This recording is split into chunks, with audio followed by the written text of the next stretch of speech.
Good morning dear students. मैं doctor Ankit Shrivastava, financial management का next topic financial leverage आपके सामने लेकर के आया हूँ। लास्ट वीडियो में हमने capital structure and leverage analysis का डिस्कशन किया था। लीवरेज एनालिसिस में हमने operating leverage, financial leverage and combined leverage यानी कि टोटल लीवरेज के बारे में डिस्कशन किया था और मैंने आपको एक न्यूमेरिकल की मदद से समझाया था कि लीवरेज कैसे काम करता है, operating, financial and combined leverage. लेकिन आज के इस वीडियो में मैं आपके सामने लेकर के आया हूँ complete concept of financial leverage. Financial leverage है क्या और ये कैसे काम करता है, इसकी कंप्लीट अंडरस्टैंडिंग आपको इस वीडियो में मिलेगी। तो शुरू करते हैं complete concept of financial leverage. इस पिक्चर को ध्यान में रखिएगा और इसको हम वीडियो के लास्ट में डिस्कस करेंगे।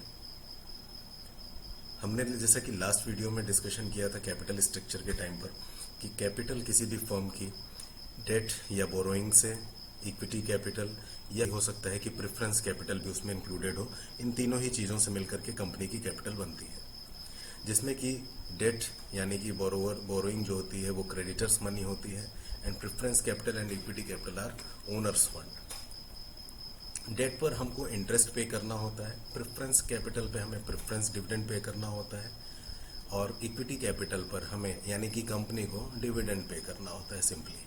और डेट पर दिया जाने वाला जो इंटरेस्ट है दैट इज फिक्स्ड, ये हमेशा फिक्स्ड होता है। कंपनी की अर्निंग कम हो, ज़्यादा हो, ना हो, इसका इस पर कोई फर्क नहीं पड़ता।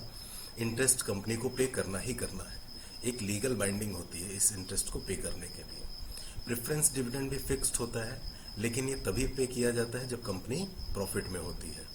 और इक्विटी होल्डर्स को इक्विटी कैपिटल पर जो डिविडेंड दिया जाना है ये कभी भी फिक्स्ड नहीं होता है।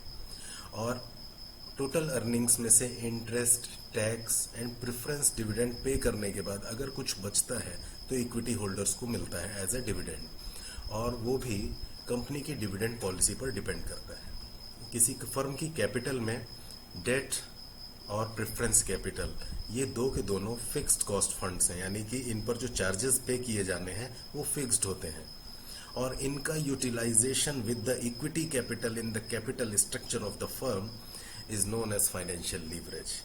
यानी कि जिस भी कैपिटल पार्ट पर हमको इंटरेस्ट रेट या डिविडेंड फिक्स रेट से देना है उसका यूटिलाइजेशन, उसका use in the capital structure with equity capital is known as financial leverage, या इसको कहीं कहीं गियरिंग और trading on equity, trading on equity, ध्यान रखिएगा, ट्रेडिंग ऑन इक्विटी, ये तीनों ही टर्म इंटरचेंजेबली यूज हो सकते हैं, बट हमारे कंट्री में ज्यादातर फाइनेंशियल लीवरेज टर्म यूज होता है। गियरिंग का कॉन्सेप्ट वही है, सेम कॉन्सेप्ट आपका जो मशीनरीज में होता है कि एक छोटे से कंपोनेंट से बड़े पार्ट तक या बड़े कंपोनेंट तक मोशन, पावर एटसेट्रा भेजने के लिए जो गियर का काम होता है that is the role of financial leverage also in the capital structure.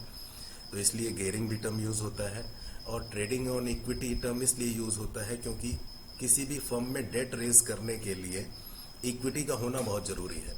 कोई भी क्रेडिटर कंपनी में तब तक पैसा नहीं लगाना चाहेगा जब तक कि वहां पर ओनर्स का खुद का पैसा ना लगा हुआ हो। उनको एक सिक्योरिटी चाहिए, तो वो वैल्यू क्या है, सिक्योरिटी के लिए इक्विटी की वैल्यू को बेसिस बनाया जाता है।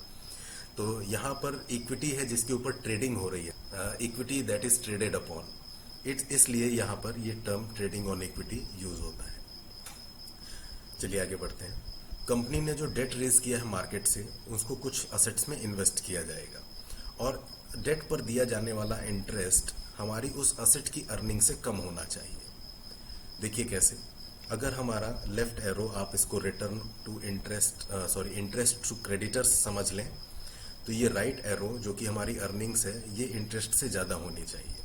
कैसे, ये जो एडिशनल पोर्शन है, जो सरप्लस अमाउंट है, that will be the return to equity holders. अगर ऐसा नहीं होता है और अर्निंग्स हमारी छोटी रह जाती हैं यानी कि कम रह जाती हैं, तो ये जो एडिशनल पार्ट है, जो इंटरेस्ट है, जो अपनी जेब से हमको पे करना होगा, वो होगा लॉस टू इक्विटी होल्डर्स। यानी कि ये एडिशनल पोर्शन जो इंटरेस्ट का पे करना है ये इक्विटी होल्डर्स को अपनी पॉकेट से पे करना होगा, तो ये उनके लिए लॉस की सिचुएशन क्रिएट करेगा। फॉर एग्जाम्पल, एक कंपनी ने कुछ पैसे 10% पर एनम इंटरेस्ट पर मार्केट से रेज की है, जिसको उन्होंने 15% रिटर्न अर्न करने के लिए इन्वेस्ट किया। तो फाइनेंशियल लीवरेज का इम्पैक्ट क्या होगा यहाँ पर? 15% रिटर्न अर्न करने के बाद जो 10% रिटर्न पे किया, उसके बाद जो 5% सरप्लस बचा, वो इक्विटी होल्डर्स की इनकम होगी। दूसरा केस देखते हैं। Interest rate on debt is 10%, but यहाँ पे रिटर्न हमारा 6% रह गया। हमने सिर्फ 6% की अर्निंग करी उस असेट से जिसमें हमने डेट को या जिसमें भी हमने इन्वेस्टमेंट किया था। तो यहाँ पर हमारा फाइनेंशियल लीवरेज किस तरह से काम करेगा कि 6% अर्निंग टोटल हुई है हमारी और 10% हमें इंटरेस्ट पे करना है, तो 4% एडिशनल जो इक्विटी होल्डर्स को अपने पॉकेट से पे करना पड़ेगा। तो ये उनके लिए एक लॉस की सिचुएशन क्रिएट करेगा। तो फाइनेंशियल लीवरेज कंपनी की या फर्म की अर्निंग्स को तो बेनिफिट करता ही करता है, लेकिन यहाँ पर एक रिस्क भी क्रिएट करता है ये शेयर होल्डर्स के लिए। वो रिस्क होता है लॉस का। यानी कि शेयर होल्डर्स के लिए एक तरह से तो ये फायदेमंद है, लेकिन अगर ठीक से काम नहीं किया तो ये लॉस भी क्रिएट कर सकता है। इसी वजह से फाइनेंशियल लीवरेज को एक डबल एज्ड स्वॉर्ड से कंपेयर किया जाता है। डबल एज्ड स्वॉर्ड से इसलिए कंपेयर करते हैं कि इसमें दोनों तरफ धार होती है और एक धार से आप दुश्मन को तो गिरा सकते हैं, दूसरी तरफ आपको भी ये नुकसान पहुंचा सकती है अगर ये उल्टी चल गई तो। हाँ, अब फाइनेंशियल लीवरेज का उस इमेज से क्या कंसर्न है, क्या संबंध है, ये मैं आपको समझाता हूं। ये पर्सन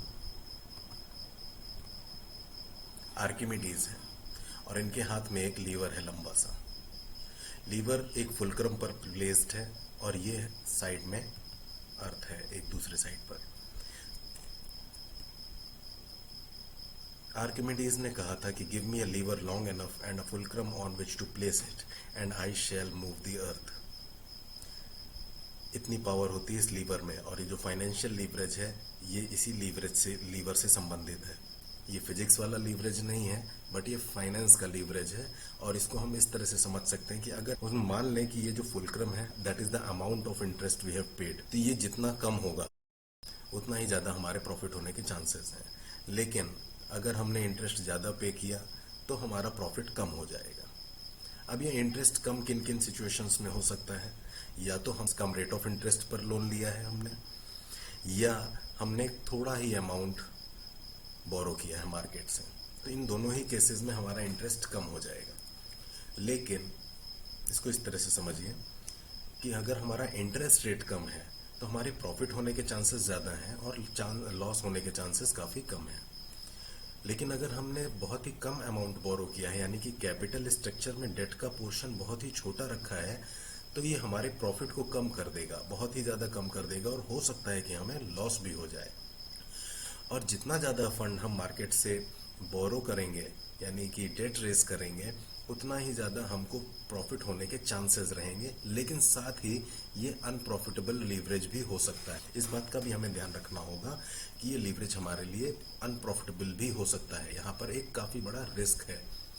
याद करिए, डबल एज्ड स्वॉर्ड। तो चांस गेन का तो है, लेकिन एक रिस्क भी है कि अनप्रॉफिटेबल हो सकता है प्रोजेक्ट। फाइनेंशियल लीवरेज मेजर करने के लिए basically debt ratio, debt equity ratio and interest coverage ratio, इन तीनों को यूज किया जाता है, जिसको हम आगे की वीडियोस में डिस्कस करेंगे।